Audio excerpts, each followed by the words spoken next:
Well, hello everyone. This is John Byrne with Poets and Quants. Welcome to Business Casual, our weekly podcast with my co-host Caroline Diarty Edwards and Maria Wick Villa. This is sort of the time of year when most business schools start producing their class profiles. They let us know who entered their latest MBA programs in the fall of this year. And you get a look at everything from application volume to GMAT and GRE scores to the class profile breakdowns by gender, by race, and geography, and a slew of other facts like, what industries are being represented in new cohorts. And as always, they're always sort of fascinating things to look at because, in a way, these are the tea leaves to tell you who's getting in and who's not. And even though this is, data that's not individualized, so you don't see the individuals in the data, it gives you an overall good picture of what's going on. And just in this past week, Harvard and Kellogg joined the fray. Wharton and Stanford have been out, and Columbia as well. But we thought we would read the tea leaves for you and tell you what we're seeing in these new class profiles. Maria, what stands out for you? Well, there were a number of interesting things that jumped out at me, but I think one of the things that was most interesting was the percentage of Harvard's class that submitted GRE scores as compared to the GMAT. I think back when I went to business school 20-ish years ago, I think GRE must have been 5% or less of the class. I think it was really, a small amount. And now 44% of the entering class submitted the GRE. I mean, this is really, I wish I could say it's unexpected, but I do think that unfortunately, the quote unquote new GMAT, I do believe may have scared people away from the GMAT even more than they had already been scared.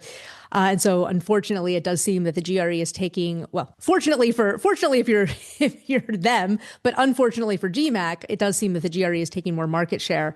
But it really is stunning. I mean, at 44%, you're practically, half and half is not far behind. And so I think that for me was something that was real eye opener. That is remarkable, and at Chicago booth, this time it was 29%. And while that may not seem like much of anything, particularly compared to the Harvard number, 29% at Chicago booth is a big number because even when every school, including Booth, was accepting GREs for admission, Booth was actually in the market telling people they preferred a GMAT. And now they're up at 29% on GREs. I'm looking forward to seeing the IRS form filed by the Graduate Management Admission Council because, the previous one is back in 2023 when that organization had a net loss of over $10 million. I can only imagine what the net loss is going to be when the 2024 numbers come out, given these trends. Caroline, what are you seeing in these profiles? Well, something that jumped out to me was the drop in international students at Wharton. Yeah. So looking at the statistics that you've published recently for Kellogg, Harvard, and Stanford, they all have a percentage of international students hovering around 36, 37, 38%. And that's been fairly steady. But Wharton has dropped to 26%. So a full 10 percentage points beneath peer schools, which is quite a dramatic difference. I think you start to feel that in the classroom and in the community. It's a significant drop in the class composition and the diversity, and of course, all the different perspectives and experience that those people can bring to the classroom. So it's hard to know what's driving that without having data on the applicant pool itself. I don't know whether it's a case of Wharton attracting fewer international candidates compared to peer schools, or whether there has been some sort of change in how they evaluate international candidates and prioritize profiles for admission. So, and how they're looking to craft the class composition and diversity. So I'm not quite sure what's going on there, but it's a pretty dramatic drop and change compared to peer schools.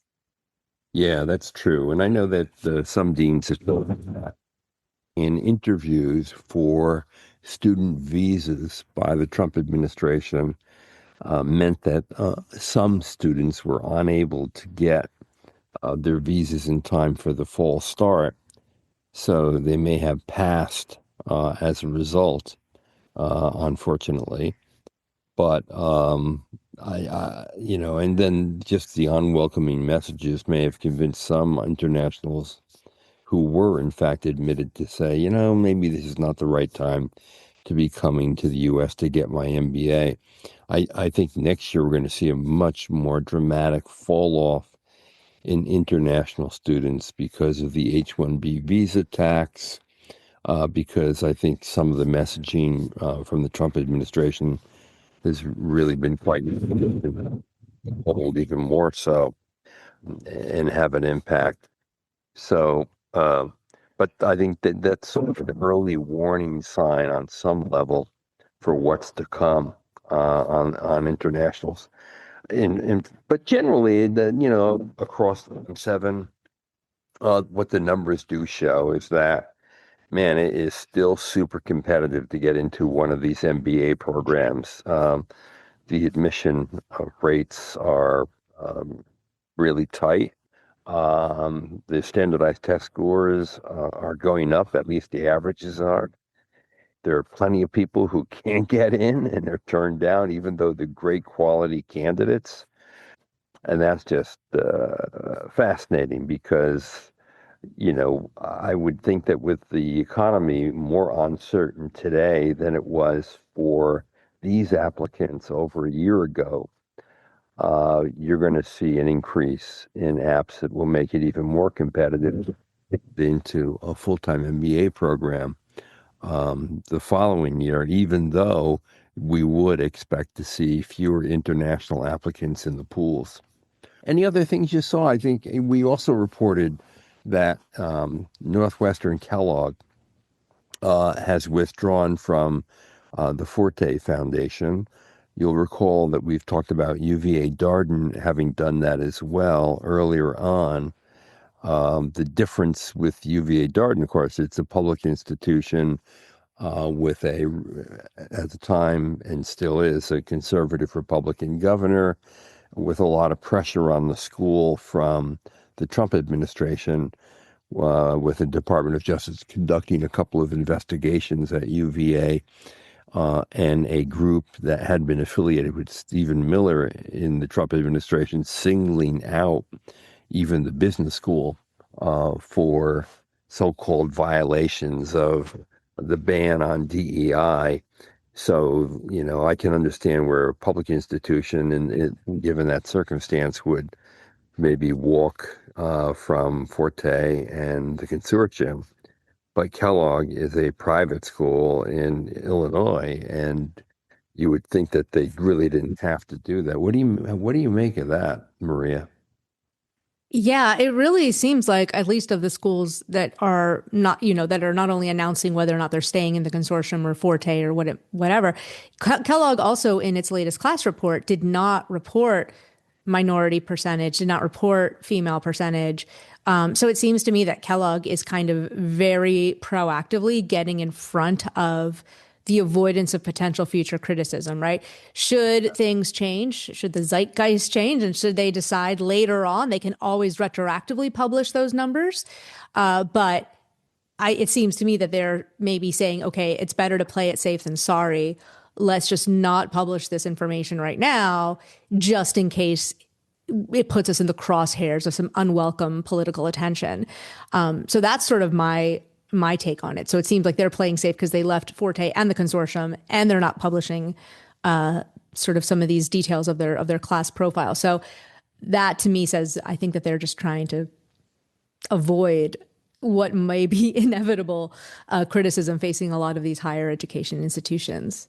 I think it's crazy. I think it's lawyers out of control. Here's the deal with lawyers, people. Lawyers should advise you on how to minimize your risks. Lawyers should never be telling you what you should do. If you're a leader out there of a corporation or a business school, you make the decisions. The lawyers shouldn't make the decisions. I guarantee you that Kellogg's decision not to even publish gender data in their class profile is some heavy-handed lawyer getting way too involved in what should be a leadership position, a decision. That's that guaranteed, guaranteed. Never mind how we feel about a private school withdrawing from Forte and the support of female candidates, which I just find appalling.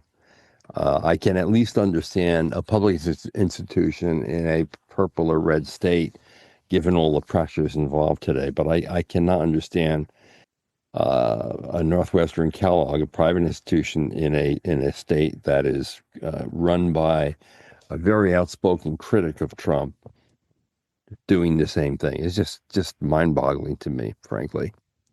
Caroline, going through these tea leaves, you see any other really interesting trends or ideas? Yeah, well, I think on Kellogg as well, I think maybe they stopped reporting some of that data because there had been some quite big drops last year. Uh, And perhaps those trends have continued and they don't want to draw attention to it.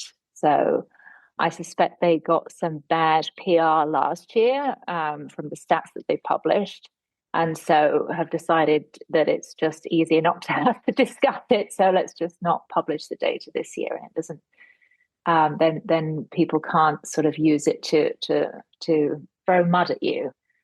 yes, that's true. Although I will say, the more you make it public, the more pressure you have to fix it too. Anyway.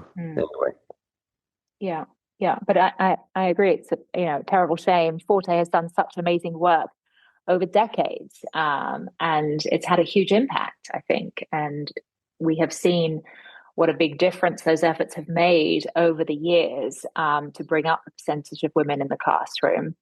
And everybody benefits when business school and then businesses and corporations reflect society more accurately. So if this is the return of the dominance of white males, then it's bad for business school and it's going to be bad for the recruiters that will be recruiting from those schools as well. So hopefully this is a temporary blip and not a long-term trend. Yes. And then, Stanford was sort of an interesting one because they enrolled more U.S. Minorities in the latest class, 55% versus 53. Internationals were roughly the same, only a 1% decline at 38. And then women went up 1% to 45%.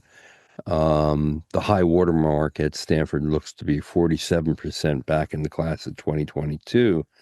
But that's pretty good representation and pretty good diversity at a time when diversity seems to be under attack.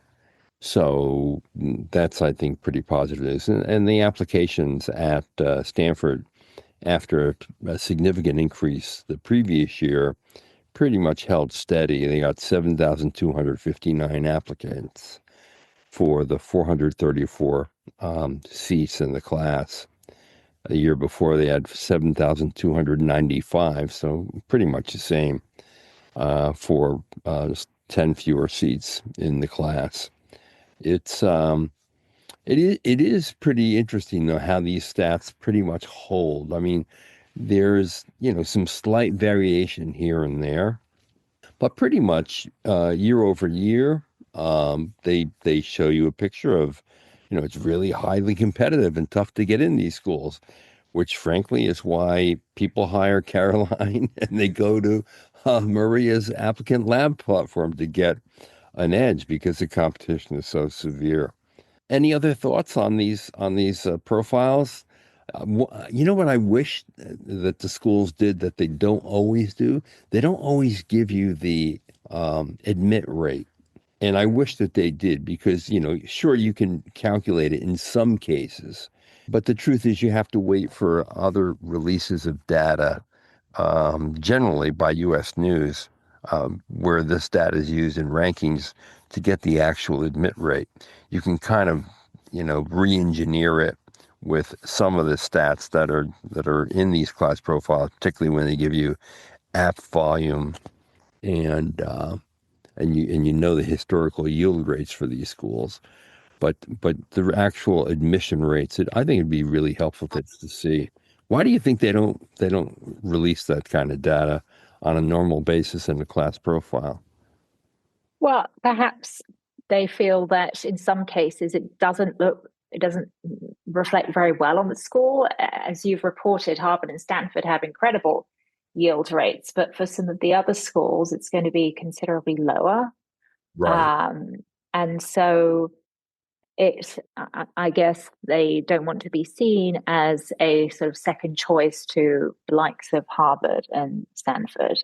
Never. Um, so yield is definitely something that the admissions office will be monitoring very carefully, and it's an important metric internally, and something that they care very deeply about, because you want to be able to make sure that the best students from your pool actually come to your school, right? And the lower your yield is, the more people you have to admit, and the less control you have over your class composition and the diversity and all of those good things. So they care a lot about the yield, but it may be somewhat sensitive for some schools, and perhaps that's why they don't want to publish it. Yeah, right. And the yield at Harvard, just so people know, is in the high 80s. I mean, it goes up and down a point or two from year to year. You think it's around 87, 88% currently. And Stanford is just slightly above it at like 90, 91. And what that means is that 85% of those who were accepted to get into the MBA program at Harvard essentially went and got enrolled. And the remaining people either went to a different school or for personal reasons, they decided not to go. Maybe they got a promotion at their job. Maybe there was something else that happened to them in their personal life that prevented them from going and getting the MBA this year. A lot of times it's people who basically you get a full ride at another school and you decide, I don't want to go into debt at Harvard or Stanford. Or for whatever reason, a specialty, a connection with a faculty member, something else that goes on, you choose a school that, some people may say, well, you got into Harvard. Why wouldn't you go to Harvard or Stanford? But there are plenty of reasons why people make those decisions. And Maria, I'm sure over the years you've seen people make these decisions all the time, particularly when there's scholarship aid involved and someone doesn't have to go to a bank and borrow a lot of money to get an MBA. Well, exactly. If you're qualified enough to get accepted to a Harvard or a Stanford, you're also probably very likely going to not only get accepted to other schools, but perhaps get significant scholarships at those other schools, right? So very frequently, some of the schools that have the full ride type of scholarships, I frequently see people, if somebody gets one of those full rides, that tends to correlate pretty highly with later on getting good news from a Harvard or Stanford. So then at that point, you really need to think about, it's one thing to say, well, it's a delta of $20,000 or $30,000. But if you're talking a full ride over 2 years, for some people, that is significant. I think especially for folks who may be considering a pivot into social enterprise after business school. At that point, you start thinking about, well, will this free me up to pursue the career I really want to and not keep me handcuffed to one of the higher paying jobs after graduation for a few years. I've also seen people, and you alluded to this a second ago. I know someone who got into HBS, but ended up going to one of the schools in Chicago instead because of family reasons. Like the whole family's based in Chicago, looking to settle there. So from a networking perspective, making that city the center of gravity for your life makes a lot of sense. So there's a number of reasons, but the fact is, if you get into a Stanford or a Harvard, they're pretty sure you're going to go. Yeah. The other thing in the Harvard class profile I found interesting is that 43% of the admits had STEM undergraduate backgrounds. That's up 3 percentage points from the previous year. And that looks to be an all-time high. So obviously, STEM grads are looking really good at Harvard Business School in terms of admissions. And I think, having that kind of background sets you up to do really well on the quant side, both on your standardized test and in the school with whatever quants required in the core. Humanities, 16%, econ biz undergrads at Harvard, 41%. You can see all these stats and more by just coming to the Poets and Quants website and asking in the search box for the latest class profile for whatever school you're interested in. It's fascinating reading, and particularly when you look historically at how these numbers look across the board. Like for Harvard, we have them for I think 10 years, which is pretty incredible, frankly. And the latest admit rate at Harvard, I should point out, is 11.3%. That is our estimate based on what we think the yield is, and given the number of applications received by the school last year. Caroline, any last words on any of this stuff? I think that the data also shows the enduring appeal of a top business school and one of the top MBA programs. And every so often there are proclamations of the demise of the MBA. We saw some articles coming out about that earlier in the year because of concerns about some of the placement data and recruitment, proclaiming that business schools were in decline and declining interest and so on. But you just don't see that, right? In these incredible pipelines that these schools have that generation after generation, they have continuing appeal. And I think that even though there are some small fluctuations from year to year, the fact that the class statistics upholds, there's not a big change year to year. Also, I think that is due to the quality of the pools that they have and the consistency of quality that they have, and that loyal following that is coming through and looking to gain entry to those elite institutions year after year. So I think it's a really positive story for business schools overall, even if we're not thrilled with some of the short-term changes that we've seen because of the changes in policy from the current US government. Yeah, true. I mean, in fact, when you look over a long period of time, okay, let's say the 10 years that we have in the table on the Harvard Business School cohorts, you can't help but walk away from this saying, my God, there must be quotas, because the percentage of the class with venture capital and private equity experience is 16% this year. Last year it was 16%. The year before it was 17. The year before that, 16. The year before that, 15, 16, 16, 16. And that's similar for everything from communications to tech to financial services, where year after year after year, it's pretty much the same deal. You gotta know that there's some sort of quota going on here, even though admissions would deny it. Where they want to craft a diverse class, and it's important to have diversity.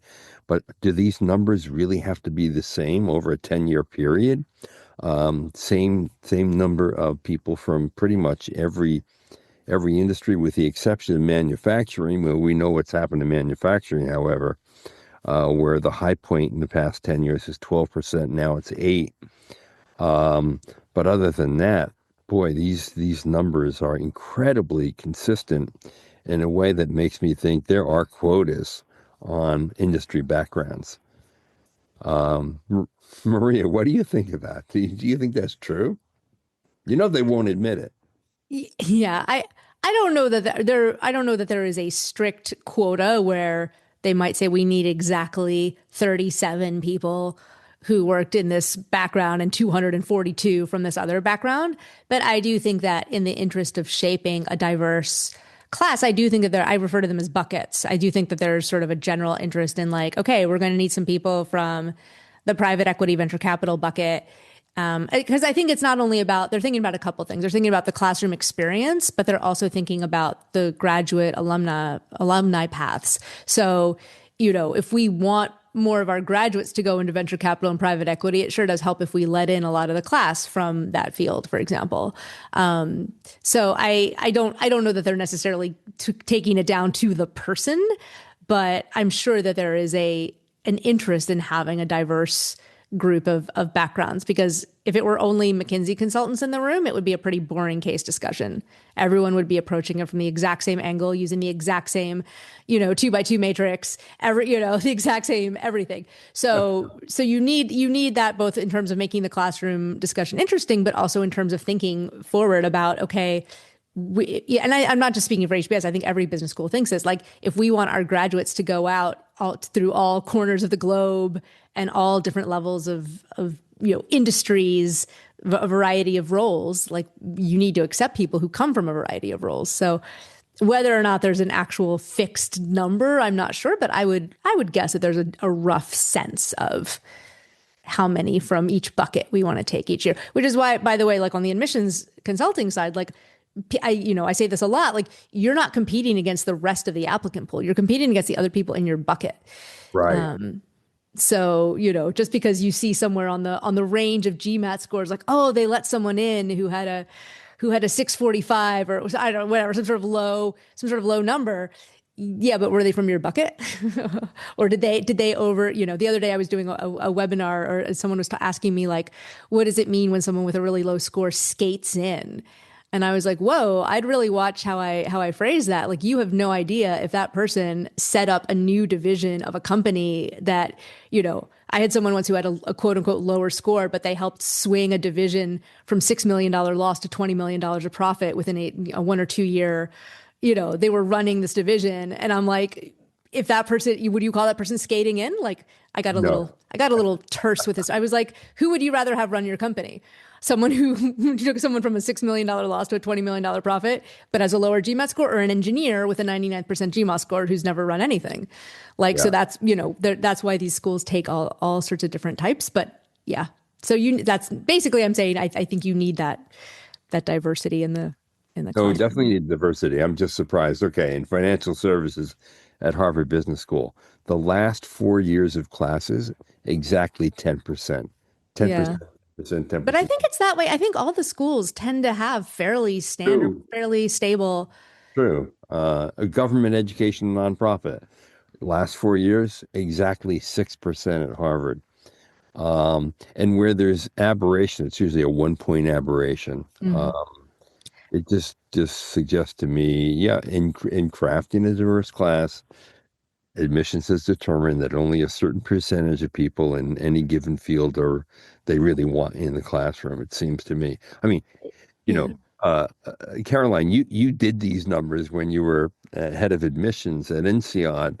Were there, in fact, if not quotas, which, is a stronger word for guideline, what was Right. like an aim that X percentage of the class would be from finance versus consulting versus tech? Yeah, so we wouldn't manage it down to this kind of granular detail of having 15% from this industry and 10% from that and 9% from another industry. But you definitely, and I'm sure they do this at HBS, you will look at, as Maria said, you have a group of candidates who have a similar profile, possibly even from similar geography, and you will look to take the best of that pool. And you don't want to have a dominance of any particular demographic or industry in the classroom. And so, therefore, it will be more competitive for certain parts of the pool, certain buckets than others. So I'm quite sure that what they're doing is they're when we see this breakdown of industries, they're looking at candidates alongside each other from those industries, and they're taking the best from that group. And they're keeping in mind that they don't want to have, as Maria said, 40% management consultants in the classroom. That wouldn't be great for anybody. And they're looking also to get diversity. So if there is a fairly small bucket of people from military or from industry and manufacturing, then they do want to have those voices in the classroom. And so candidates in that group might have a better chance of getting in. But of course, they still have to be outstanding candidates. So definitely they're looking to craft the class diversity proactively.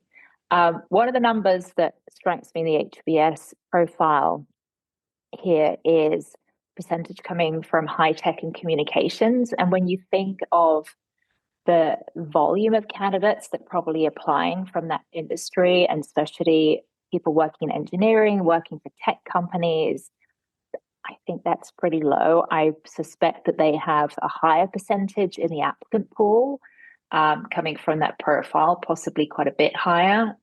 So I think that is a particularly competitive bucket to be in. But I think it's a competitive bucket, like at Stanford, I think it's 15%. Yeah. If I'm reading this article right, it looks like tech was 8% for Wharton, which, yeah, to your point, is shocking because I would assume that, I don't know, 20%, 25% of the pool off the top of my head, pulling a number out of the air, maybe from tech. So that's incredibly competitive. Another thing that stood out at me in terms of these percentages is that for Harvard and Stanford, it's roughly 20%, if not sometimes floating a tiny bit below 20% of the class coming from consulting, versus at like a Kellogg and a Wharton, it's closer to the 30% of the class. So I think that's pretty interesting. A pretty interesting thing as well. I wonder if the delta is probably made up from private equity, venture capital. I'd have to dig more into the numbers, but that was one that jumped out at me as like, oh, wow, that's interesting. Yeah, I naturally thought that either. Although Kellogg is kind of known as a yeah, consulting type school in a way, in the same way that NCI is kind of known as a consulting school. Yeah.